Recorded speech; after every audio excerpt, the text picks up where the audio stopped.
setiap orang punya jalurnya Masing-masing. masing-masing dan Agree. jangan khawatir untuk dengan jalur apapun Yeah. itu gitu.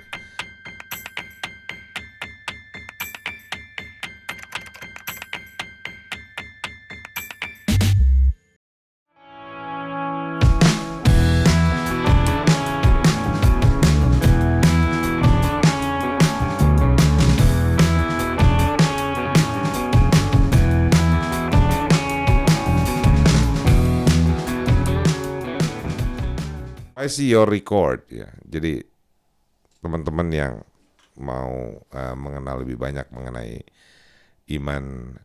iman ini akan melihat bahwa prestasinya luar biasa dari kecil.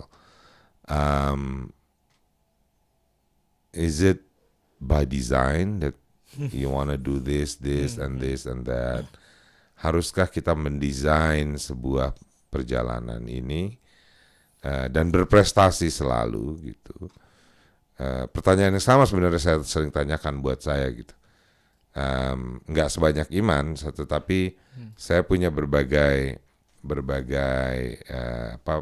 prestasi pencapaian dan nah should we go there? What about people yang nggak bisa nyampe situ? Can they become a leader like you dalam usia yang lebih muda gitu? Gue sih percaya bisa aja ya. Jadi maksudnya gue mungkin mau membedakan antara yang satu ada sebuah prestasi individual dan kemudian yang kedua tadi ketika ngomongin leader kan berarti ada kaitannya dengan orang lain gitu. Kalau yang tadi ketika individual, I think ketika ditanya apakah itu by design atau enggak, nggak tahu juga. Cuman I think yang gue selalu coba pegang adalah gimana caranya gue selalu bisa lebih baik aja dari sebelumnya. Itu aja sih intinya. Jadi I'm not trying to compare myself with others because I will be stressed out because I will find somebody else who is better than me, who is more capable than me. Dan kalau dia jadi tolak ukurnya, jadinya gue akan stres sendiri.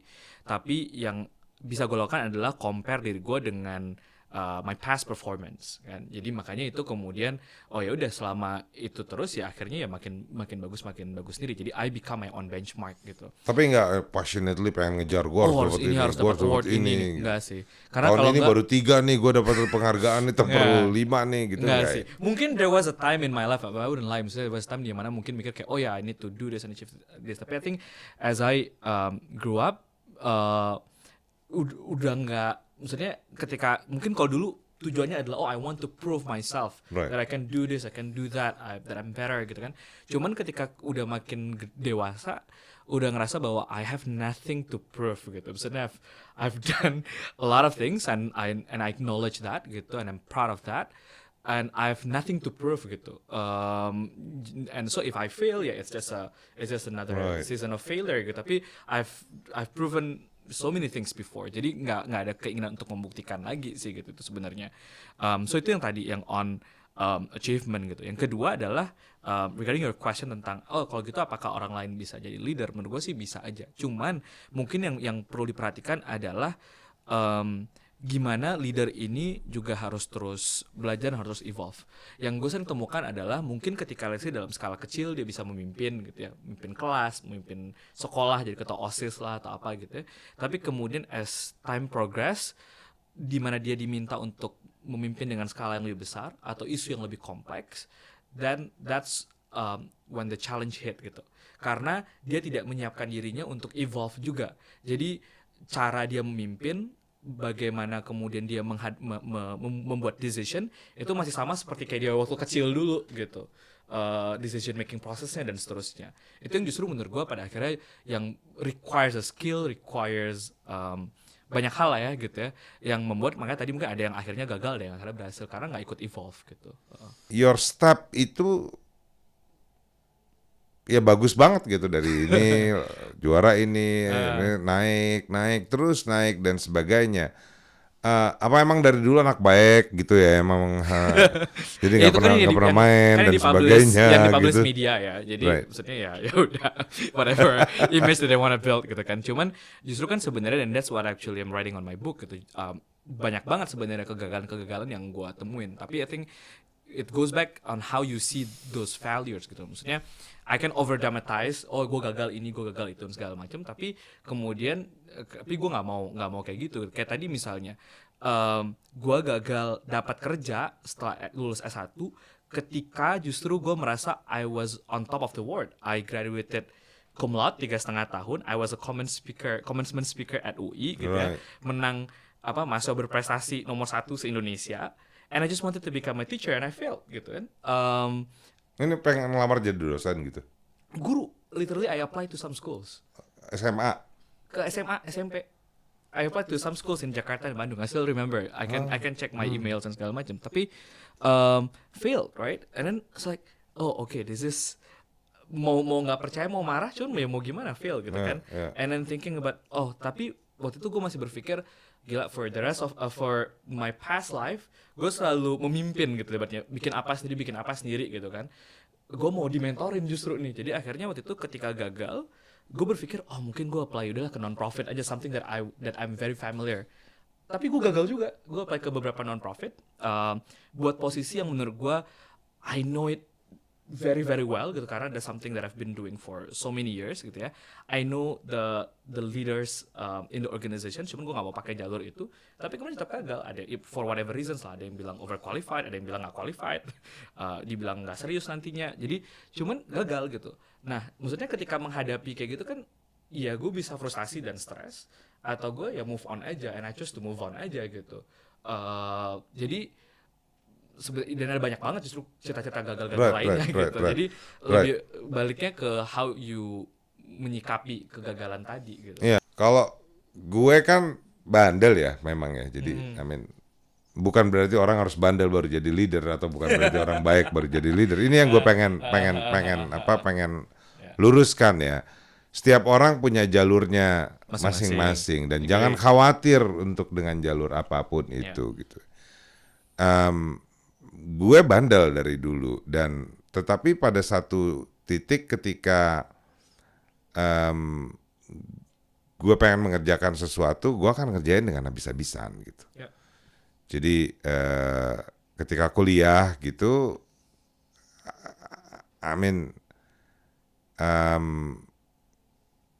gue tahu gue harus, dari kecil tuh gue tahu gue nggak boleh nyusahin orang tua, sebandel-bandelnya gue. Jadi nilai gue sih lewat aja terus gitu ya.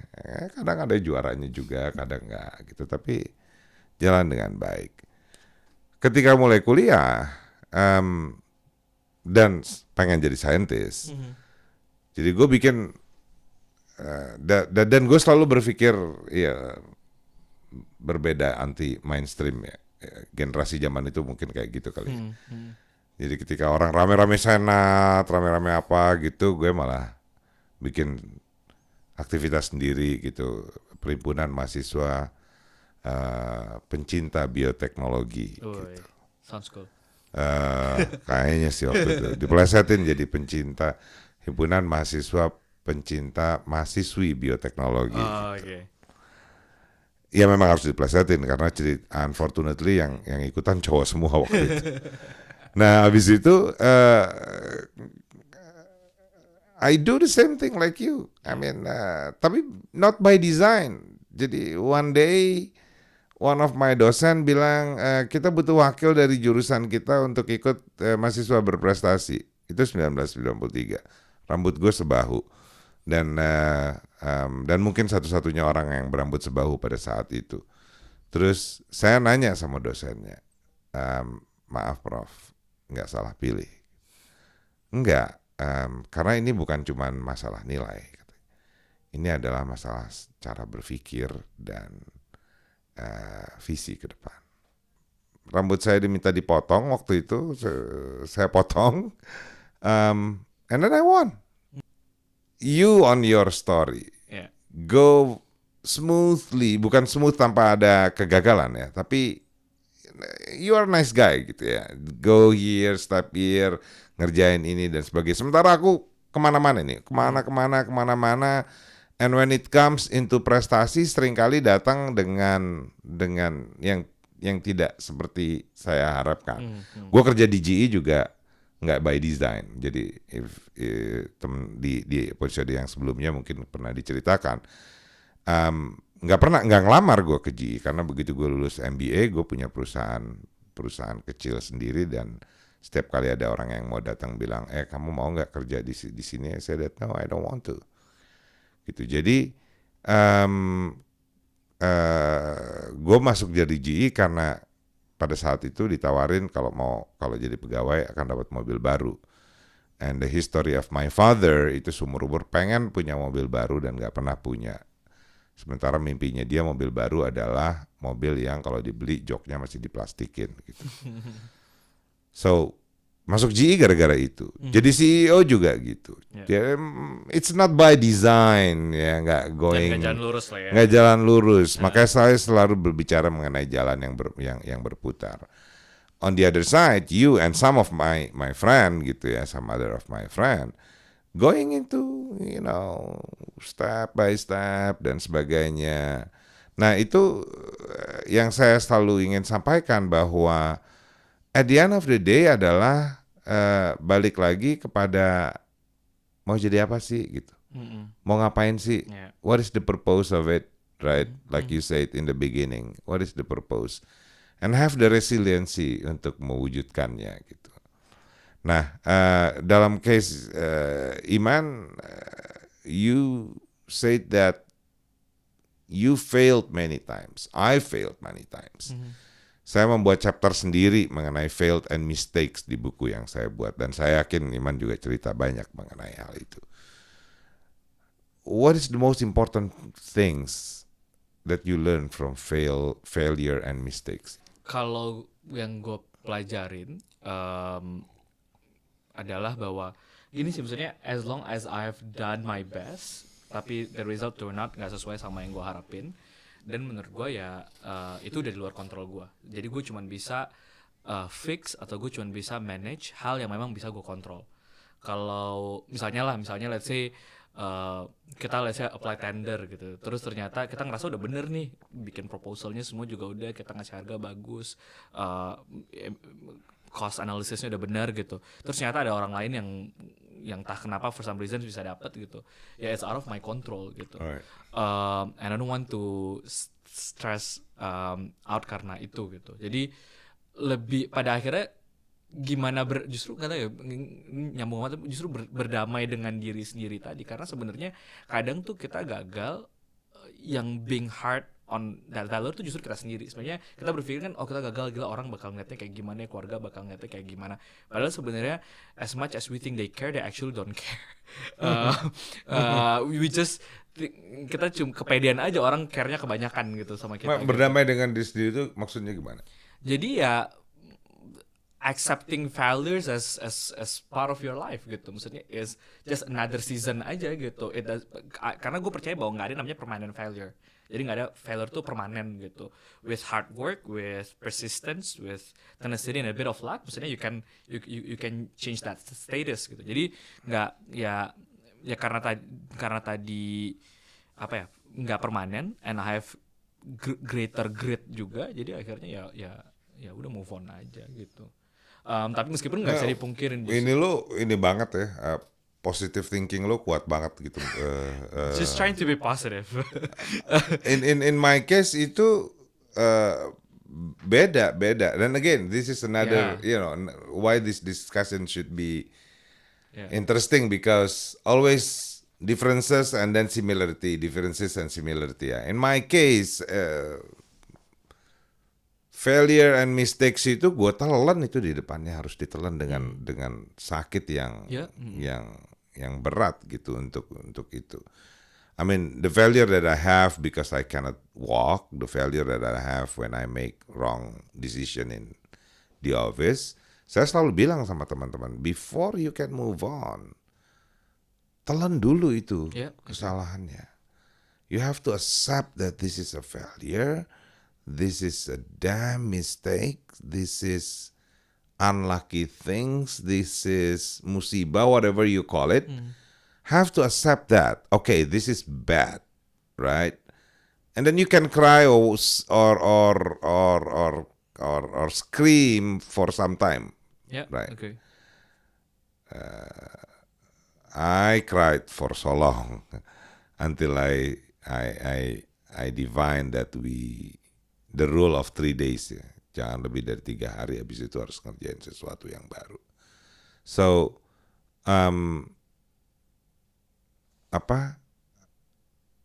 accepting failure itu tidak akan pernah bisa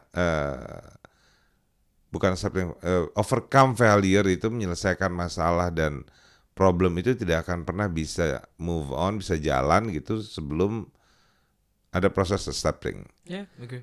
Whether dengan cara kayak saya misalnya gitu ya, dengan mencambuk dan sebagainya, or more civilized and educated way like you gitu ya, positive thinking, melihat ini dan sebagainya. Maksudnya pasti nangis, maksudnya maksudnya there was a time dimana and still gitu, maksudnya if I want to cry I cry, if I want to be mad udah marah aja gitu. Cuman setelah itu kan, maksudnya setelah udah nih gue udah ngelepasin semua, and so what I need to ini kan put my thought lagi. How to start that? How to build the brick again? What is your experience on that? Kalau gue ya nggak tahu benar apa enggak, tapi what I did pertama, maksudnya I have my self time dulu. Jadi misalnya waktu sendiri dulu nih, tadi mau nangis lah, mau apa, mau merenung kayak mau apa gitu, udah gitu. Kemudian I need to talk with someone aja gitu. Karena penting, maksudnya gue nggak mau pusing sendiri, menanggung sendiri. Jadi apakah itu with my mentor atau with my best friends atau apa, tapi I need to talk with someone gitu. Dan dari situ biasanya baru udah mulai agak dapat pencerahan lah gitu. Ini harusnya gimana apa segala macam. Dan kemudian dari situ baru gue try to structure lah. Jadi tadi salahnya kenapa, gagalnya kenapa gitu. And then ya fix satu persatu gitu. Jadi ketika move on tadi, breaknya juga nggak trying to solve everything at once. Tapi satu persatu, karena mungkin abis dari gagal I need small wins dulu nih, karena kalau enggak gue stres. Ngeliatnya kan besar nih tadi gagal, jadi kalau gue nggak ada small win, akhirnya gue stres sendiri, karena jadinya makin jauh, makin gagal. Jadi I need small win, sehingga akhirnya makin ya dekat lah gitu ke yang gue mau gitu. That's good. I totally agree on that. But the creating the small win is new stuff for me. Buat saya it's very structural. I mean, I'm a structured guy gitu. Biasanya kalau udah salah, ini bangunannya salah yang begini, jadi harus dibikin lagi, kayak bikin Lego 1, 2, 3, 4, 5 dan sebagainya. And I take out doa dan hope dari dua itu. I mean, doa dan hope itu perlu dilakukan, but they are not part of the strategy. Right? Agree. So, jangan pernah meletakkan doa sebagai strategi ataupun hope sebagai strategi. Itu adalah kewajiban yang harus dilakukan gitu. Jadi, tanpa termasuk di situ. Man, terakhir barangkali ya. Tadi kita bicara menarik sekali mengenai purpose, passion, resiliency, failure, mistakes, how to handle that, accepting the reality and so on. On what you are doing now gitu, the ruang guru dalam konteks pendidikan. So you said that you don't want to achieve your passion bukan pengen jadi unicorn dan sebagainya. Your passion, you really want to be useful ya, ada gunanya buat orang lain. And I think ruang guru is very good platform yang sudah dibuat oleh teman-teman. Where you wanna go after this? Mau kemana sih gedenya nih ruang guru nih rencananya? Dan kontribusinya diharapkan seperti apa? Visinya kita pengen jadi world class tech enabled education provider. World class means one that we have a world class product, sehingga semua anak-anak bisa dapetin apa yang seharusnya mereka layak dapatin gitu ya. Tapi yang kedua juga global, so we're expanding beyond Indonesia. Harapannya juga ada nih, maksudnya perusahaan dari Indonesia yang bisa become global. So satu, yang kedua tech enabled means not just online. Karena kita percaya bahwa kalau mau nyelesain masalah pendidikan di Indonesia tuh kompleks banget. Mungkin nggak ada yang bisa diselesaikan online, tapi ada juga yang enggak gitu. Makanya kita ngeliatnya bisa beyond online, tapi elemen teknologinya tetap penting supaya bisa scalable dan juga optimize gitu. Makanya kita mulai tahun ini kita bikin offline center juga, ada di 15 kota, kita bikin offline center tapi tech enabled. Jadi sorry diinterupsi dikit dong, ada nggak yang sejenis seperti Ruang Guru di luar negeri? Di luar negeri ada, misalnya kayak di India gitu ada yang udah gede juga, cuman mungkin yang nggak ada tuh yang vertikalnya sebanyak kita. Jadi biasanya what I do in Indonesia itu can be done let's say by 5 or 6 companies in China lah gitu ibaratnya. But I do it all under one company. Itu sih mungkin bedanya. Tapi kalau by lini-lininya ada aja gitu. Dan nggak cuma ini, nggak bisa dibilang kursus online kan ya? Nggak juga gitu, karena soalnya ya depends on how you want to call it lah. Cuman intinya ada orang yang bisa nyebutnya kursus, ada orang yang even dia homeschooling and fully relying on our service ada juga gitu. Jadi bisa beda-beda. Kekuatannya kalian lengkap ya. Lengkap. Vertikalnya banyak. Nah, yang terakhir ketiga adalah as an education provider, it means bukan cuma SD, SMP, SMA, tapi go beyond that. So last year we started with corporate learning. Kita punya platform namanya Ruang Kerja, dipakai sama berbagai macam korporasi buat bikin training internal di perusahaan mereka. This year kita juga bakal launch our new service buat yang di adults learningnya. Jadi orang bisa belajar hal baru. Jadi I think banyak banget yang masih bisa dikerjain, and that what makes me excited every single day. Tapi we never know how it become gitu. Cuman ya yang penting satu-satu aja dijalanin dulu sih. Great. Indonesia butuh banget yang kayak gitu. Kita berada pada posisi we have to speed up. Kita nggak cuma bicara tentang tumbuh ya, kita harus bicara tentang speed up, acceleration. Government bilang akan konsentrasi untuk SDM sekarang, so the question is how, right? Agree. And I think elemen-elemen seperti yang dilakukan oleh Iman dan teman-teman di Ruang Guru, ataupun elemen-elemen yang lebih kecil ya, sampai yang praktikal seperti sederhana kayak akademi berbagi misalnya. Atau yang pergi ke daerah-daerah di hutan-hutan, ada sekolah rimba gitu.